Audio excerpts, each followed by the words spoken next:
ষষ্ঠ শ্রেণী তথ্য ও যোগাযোগ প্রযুক্তি। চলো প্রথমে দেখি তথ্য ও যোগাযোগ প্রযুক্তি কাকে বলে।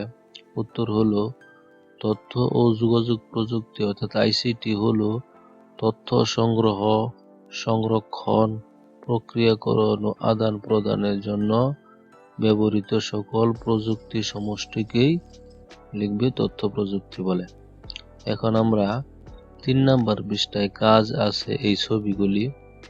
এই ছবিগুলি থেকে তোমার কি করতে হবে দেখবা লিখছে এখানে 4-5 জন দল তৈরি করে এই পাঠের মধ্যে নতুন নতুন কি যন্ত্রপাতির নাম উল্লেখ করা হয়েছে তার তালিকা করো। দেখা যাক কোন দল সবচেয়ে বেশি যন্ত্রপাতির নাম লিখতে পারে। ক নম্বরে কি আছে, যন্ত্রের কাজ কি। 2 নম্বরে বলতেছে অনুমান করে তা খাতায় লিখো। প্রথমে ছবিগুলির নাম লিখবে এবং কোনটির কি কাজ তোমাদের জন্য খুবই সহজ করে আমি এখানে লিখে দিয়েছি। চলো দেখি। উত্তর হলো এ পাঠে যেসব নতুন নতুন যন্ত্রপাতির নাম উল্লেখ করা হয়েছে সেই যন্ত্রপাতিগুলোর মধ্যে হলো radio, television, mobile, computer, multimedia, projector.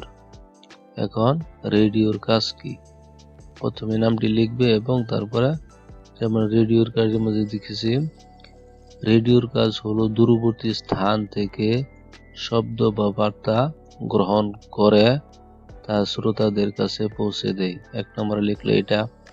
2 নম্বরে লিখবে এটি সংবাদ, শিক্ষা, বিনোদন ও সচেতনতা বৃদ্ধির গুরুত্বপূর্ণ ভূমিকা রাখে। 3 নম্বরে তুমি যত বেশি লিখবে তত তোমাকে টিচারে ভালো মনে করবে। তারপরে আছে টেলিভিশন। টেলিভিশনে দেখো টেলিভিশনের কাজ হলো দূরবর্তী স্থান থেকে ছবি ও শব্দ একসঙ্গে দর্শকের কাছে পৌঁছে দেওয়া। 2 নম্বরে এটি সংবাদ, শিক্ষা, বিনোদন ও তথ্য প্রচারের একটি গুরুত্বপূর্ণ মাধ্যম। 3 নম্বরে টেলিভিশন মানুষকে দেশ বিদেশের ঘটনা সম্পর্কে সচেতন করে তোলে। তারপরে লিখবে মোবাইলের কাজ। মোবাইলের কাজ হলো কি, 1 নম্বরে মোবাইলের কাজ হলো দূরবর্তী মানুষের সঙ্গে দ্রুত যোগাযোগ স্থাপন করা। 2 নম্বরে লিখবে এটি কল, বার্তা, ইন্টারনেট ও বিভিন্ন অ্যাপ ব্যবহারের সাহায্য করে। 3 নম্বরে লিখবে মোবাইল ফোন আমাদের দৈনন্দিন জীবনকে সহজ ও গতিশীল করে তুলছে। তারপরে লিখবে কম্পিউটারের কাজ। কম্পিউটারের কাজ হলো তথ্য সংগ্রহ, সংরক্ষণ ও প্রক্রিয়াজাত করা।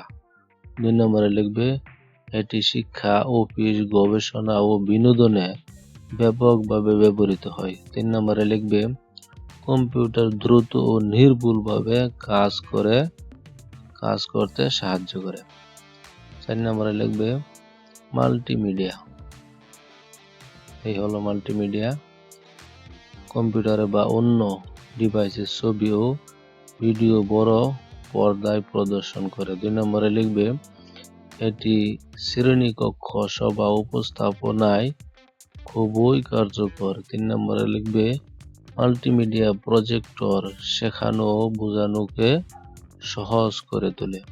এইভাবে তুমি এই কাজগুলি লিখবে। এই বইয়ের এবং তোমার সকল বইয়ের ভিডিও পেতে চ্যানেলটি সাবস্ক্রাইব করে রাখো।